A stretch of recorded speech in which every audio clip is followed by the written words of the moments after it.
काय सांगाल अण्णा, सिद्धनाथाची यात्रा खरसुंडीची सालाबाद प्रमाणे याही वर्षी येते आणि पूजेचा मानकरी म्हणून तुम्ही आहात. काय भावना आहे तुमच्या? नमस्ते. नेहमीप्रमाणे चैत्रामध्ये सिद्धनाथाची यात्रा आता चालू झालेली आहे. मोठ्या प्रमाणात खिलार जनावरं आणि देवा, खरं म्हणलं तर ही यात्रा देवासाठी असते.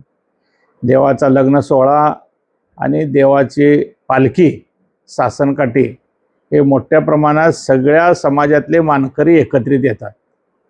त्यामध्ये आमचा भाग फक्त देवाची पालखीमध्ये देवाचं प्रतिष्ठापना होते त्यावेळेला देवाची पूजा करणं आणि पालखी प्रस्थान करायला त्यांना सांगणं आणि जुगाबाईला दर्शन करून परत पालखी जागेवरती येते आणि त्यावेळेला मध्ये असणाऱ्या सासनकाठ्या ह्या पालखीचं दर्शन म्हणजे ते सगळेजण हात लावणारे मानकरीच आहेत. सगळे सासनकाठ्या घेऊन येणारे आपापल्या परीनं ते देवाचं चांगभलाचा घोष करत आणि उत्साहानं येणाऱ्या यात्रेकरूंना आपापल्या परिस्थितीप्रमाणे जेवण प्रसाद आणि खोबरं गुलालाची उधळण करणं ही एक वर्षातून येणारा हा मोठा एक उत्सव आणि सणच आपल्या भागामध्ये आपली माणसं साजरी करतात आणि सर्व जाती धर्माची माणसं ह्यामध्ये पालखीला मानकरी आहेत.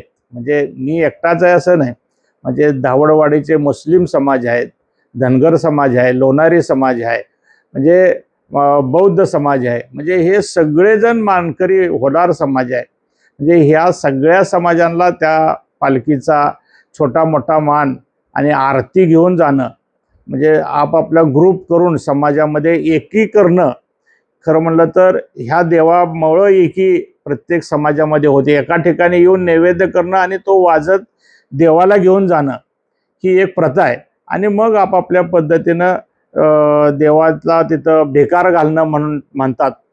म्हणजे तिथल्या गोरगरीब जनतेला माणसांना प्रसाद वाटणं ही एक भावनिक अशी एक मोठी श्रद्धा ह्या देवावरती आहे आणि देव नवसाला पावणार आहे आणि मनात आणेल ते देव करून दाखवतो. हे ह्या देवाचं एक वैशिष्ट्य आहे आणि कर्नाटक आंध्रमधनं सुद्धा ह्या देवासाठी लोक आपल्या श्रद्धेनं इथं न चुकता आपली इथं हजेरी लावतात आणि ह्या देवाचा मान आम्हाला आहे.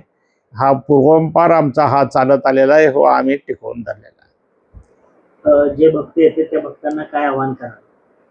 भक्तांनी खरं म्हणलं तर श्रद्धेनं इथं यावं, अंधश्रद्धा न ठेवता त्याच्यावरती उपासना करून आपल्या भावना जतन करणं आणि आपल्या भावनेला तो साथ देईल, आपल्याला आशीर्वाद देईल अशा पद्धतीनं त्याच्याकडं आपण पाहावं असं मला वाटतं. आणि येणाऱ्या भक्तांना खरसुंडीच्या यात्रेला येणाऱ्या सर्व भक्तांना भाविक भक्तांना मी हार्दिक शुभेच्छा देतो.